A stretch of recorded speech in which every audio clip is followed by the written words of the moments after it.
여러분 안녕하세요. 오늘은 야구 팬이라면 절대 놓칠 수 없는 그리고 스포츠 역사의 한 획을 그은 놀라운 이야기, 바로 김혜성 선수의 메이저리그 이적 드라마와 뉴욕 양키스에서의 새로운 출발에 대해 전해드리겠습니다. 케이브에서 골든글러브 사회 수상이라는 위협을 세우며 역대 최고의 도루왕으로 자리매김한 김혜성. 그는 2024에서 2025 시즌 오프시즌의 다저스의 전략적 영입으로 메이저리그 무대에 입성했습니다. 하지만 그의 여정은 결코 순탄하지 않았습니다. 김혜성은 멀티 포지션 능력과 화려한 주루 센스를 갖춘 보기 드문 내야수로서 다저스 팬들과 관계자들의 큰 기대를 한몸에 받으며 입단했습니다. 그럼에도 불구하고 시즌 초반부터 6월 중순까지 벤치에 앉아있는 시간이 많았던 김혜성. 특히 5월, 그는 타율 0.42, 오페스 1.000 이상, WRC 플러스 200이라는 경이로운 기록을 세우며 맹타를 휘둘렀지만 선발 출장 기회는 좀처럼 주어지지 않았습니다. 더욱이 다저스는 타율 0.176에 머무는 마이클 콤포토와 같은 기량 저하가 뚜렷한 베테랑을 고집하는 모습을 보였습니다. 이에 팬들과 현지 언론의 비판이 쏟아졌고, 야후 스포츠는 김혜성을 조용하지만 결정적인 톱니바퀴로 표현하며 다저스 구단의 운영 방식에 의문을 제기했습니다.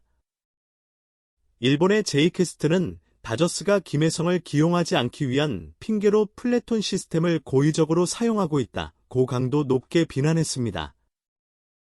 실제로 김혜성은 좌완 투수 상대 타율이 0.750에 이르렀음에도 불구하고 로버츠 감독은 좌완 상대 경기에 그를 선발 기용하지 않았습니다. 반면 콤포토는 좌투수 상대 타율이 0.214에 불과했지만 꾸준히 선발로 출장했습니다.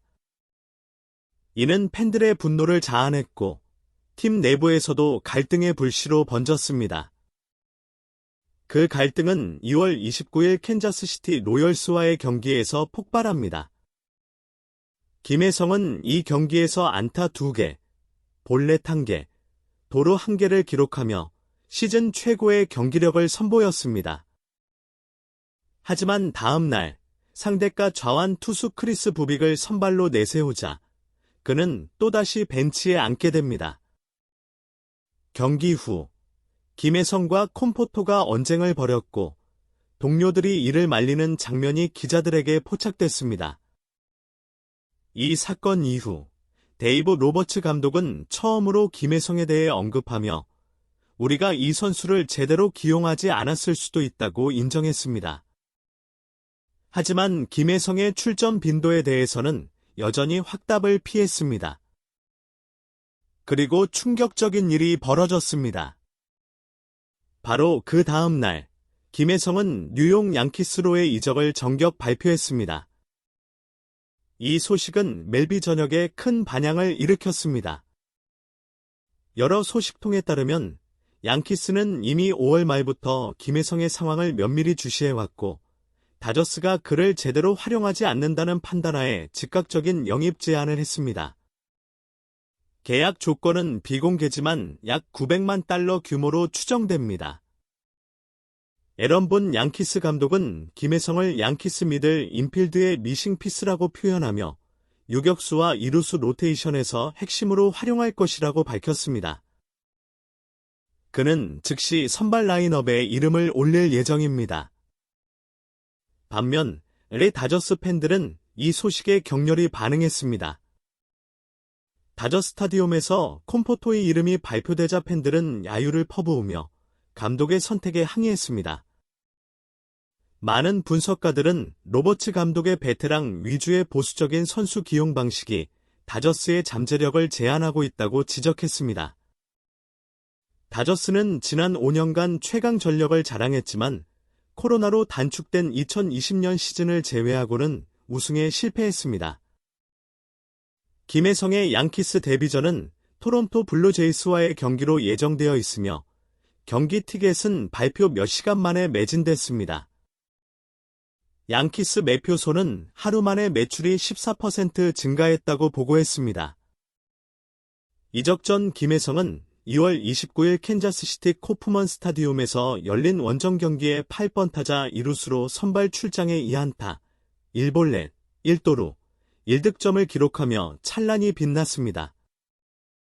팀은 대량 실점으로 패했지만 김혜성은 빛나는 존재감을 보였습니다. 놀라운 것은 그가 4경기 만에 선발 기회를 잡았다는 점입니다. 이전 경기들에서 선발 기회를 받지 못했고 대수비로 짧게 출전했던 경기도 있었지만 그는 여전히 뛰어난 경기 감각을 유지했습니다. 첫 타석에서 볼넷을 얻은 데 이어 6회에는 내야 안타, 9회에는 우전 안타를 기록하며 다저스의 4득점 발판을 마련했습니다. 김혜성은 다저스에서 백업 멤버로 분류되어 있었고 로버츠 감독은 주전들의 휴식 시간에만 그를 기용했습니다. 특히 좌완 투수가 나오는 나레나에 기용조차 하지 않았습니다. 그럼에도 불구하고 김혜성은 5월 초 빅리그 콜업 이후 36경기에서 타율 0.383, 2홈런, 12타점, 7도루 전부 성공이라는 압도적인 성과를 냈습니다. 출루율과 장타율을 합친 OPS는 무려 0.968입니다. 경기 출전 기회 자체가 많지 않음에도 이 정도 성적을 유지하는 것은 이례적인 일이며 그의 놀라운 경기 감각과 준비성을 보여주는 지표입니다. 심지어 선발 제외가 확정된 날에도 김혜성은 가장 먼저 야구장에 나와 트레이너와 함께 훈련하며 꾸준한 자기관리의 본보기를 보여줬습니다. 현지 언론들도 그의 노력에 주목하며 더 많은 출전 기회를 줘야 한다는 목소리를 높였습니다. 다저스 전문 매체는 설명할 수 없는 이유로 김혜성을 외면하는 기용 방식은 이해하기 어렵다며 비판했습니다. 야후 스포츠 또한 그는 다저스에서 조용히 그러나 결정적인 역할을 하고 있다며 극찬을 아끼지 않았습니다. 최근 신인왕 모의 투표에서 그는 내셔널리그 2위에 오르며 팬들과 전문가들의 기대를 한몸에 받고 있습니다. 출전 기회는 많지 않았지만 그의 실력과 존재감은 명확했습니다. 하지만 베테랑 중심의 운영 철학과 제한적인 출전 기회는 그를 만족시키지 못했습니다. 결국 김혜성은 자신만의 길을 선택했고 이제 뉴욕이라는 새로운 무대에서 자신의 진가를 증명하려 합니다. 자, 여러분. 이제 김혜성은 양키스의 유니폼을 입고 새로운 이야기를 써 내려가게 됩니다. 다저스에서의 아쉬움을 뒤로하고 더욱 치열하고 경쟁적인 뉴욕 무대에서 김혜성은 어떤 모습을 보여줄까요? 다음 영상에서는 그의 양키스 데뷔 전 활약을 집중 조명해 보겠습니다. 구독과 좋아요 잊지 마시고요. 우리는 다시 만나겠습니다. 감사합니다.